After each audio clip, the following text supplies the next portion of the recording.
Aujourd'hui les amis, théorie Stranger Things et on commence tout de suite par la toute première théorie sur Will. Dans la première scène, quand Will se fait attaquer par le monstre, est-ce que vous vous avez déjà dit que le monstre ça pouvait être, je sais pas moi, Vecna? Non mais c'est vrai quoi, ils se ressemblent un peu, et puis... Écoutez-moi ce son.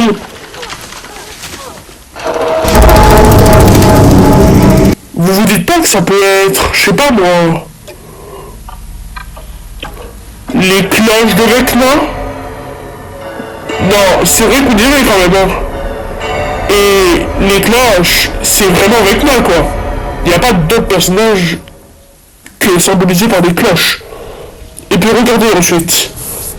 Quand Will va aller chez lui, il court, la roue s'arrête, il arrive dans sa cabane, et là, les lumières s'allument, et Will, il va tout simplement disparaître. Mais il peut pas disparaître comme ça. Le seul moyen qu'il disparaisse, c'est que quelqu'un ait ouvert un portail. Et il n'y a que Vecna et Will qui ouvrent les portails. Donc, il y a un des deux qui était là. La théorie sur Stranger Things aujourd'hui.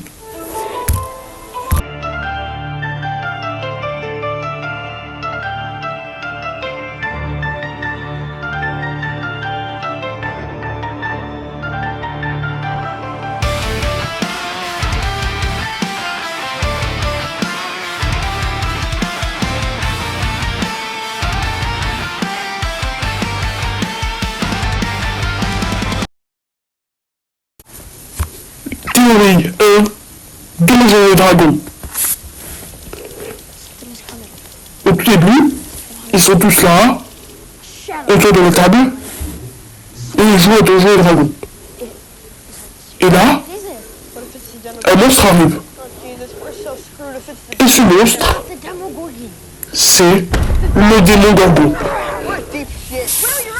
Et c'est lui qui est bloqué face au démon Gorgon. Et il lui lance une boule de feu. On sait tous qu'ensuite, il va se louper. Sauf qu'ensuite, quelques minutes plus tard, il se fait attaquer par le démon Gorgon. Et il perd.